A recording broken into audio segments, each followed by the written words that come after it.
I've been riding the Rad Runner 2 for just over 250 miles now, across city streets, gravel paths, and some surprisingly steep neighborhood hills. What struck me first is how different it feels from a typical commuter e-bike.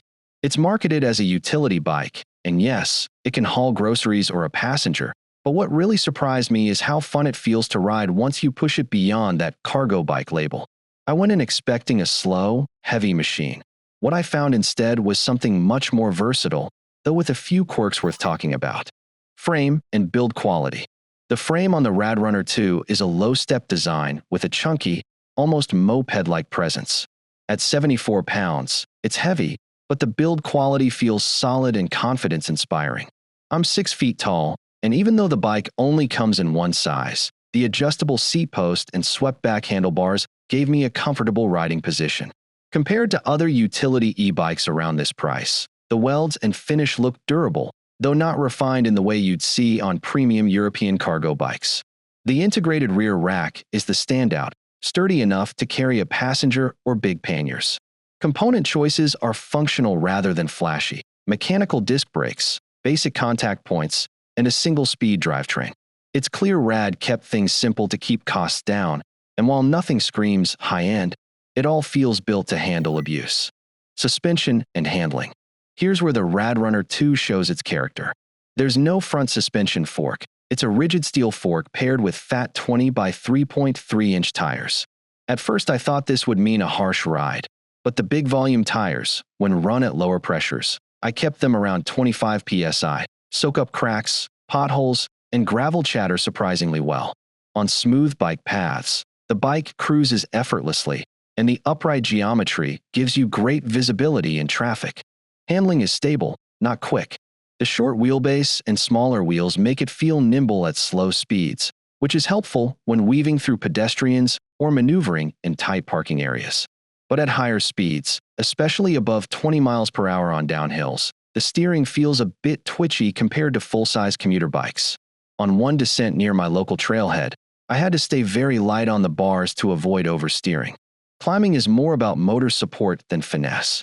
With just a single gear, you rely on the 750W rear hub motor to get you up hills. On a steep climb around 10 to 12%, I found myself spinning the cranks mostly for cadence while the motor did the real work. Descending, the bike feels planted thanks to the low center of gravity. Those sharp turns remind you that fat utility tires aren't made for carving. Compared to something like a Turn HSD or Aventine Abound, the Rad Runner 2 feels less refined in suspension comfort, but more playful thanks to its compact geometry. Drivetrain and performance. The single-speed drivetrain is both a strength and a limitation. On flat ground, it's wonderfully simple. No derailleur adjustments, no missed shifts, just pedal and go. The cadence matches well with the motor assist up to around 18 miles per hour.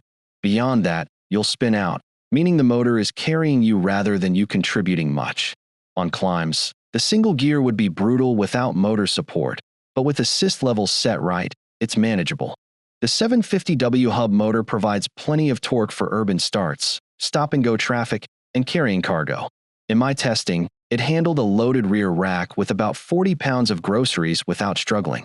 The throttle is a great backup when you don't want to pedal at all, though it does drain the 672Wh battery faster.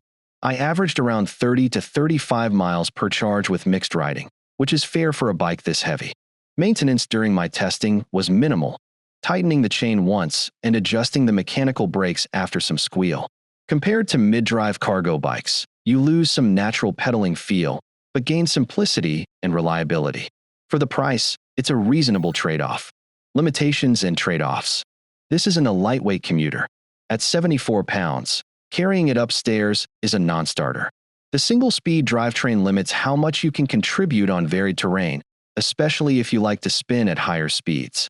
Mechanical disc brakes, while adequate, require more hand strength on long descents compared to hydraulic setups. And while the fat tires help with comfort, they add rolling resistance, so pedaling without assist feels sluggish. Riders used to high-end e-bikes may find the Rad Runner 2 feels a bit budget in finishing details, but that's the reality at this price point. Final verdict.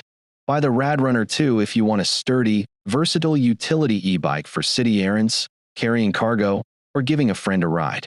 It's playful for its size, surprisingly comfortable thanks to big tires, and offers good motor power for urban hills. Skip it if you're looking for a lightweight commuter, want the efficiency of multiple gears, or need refined handling at higher speeds.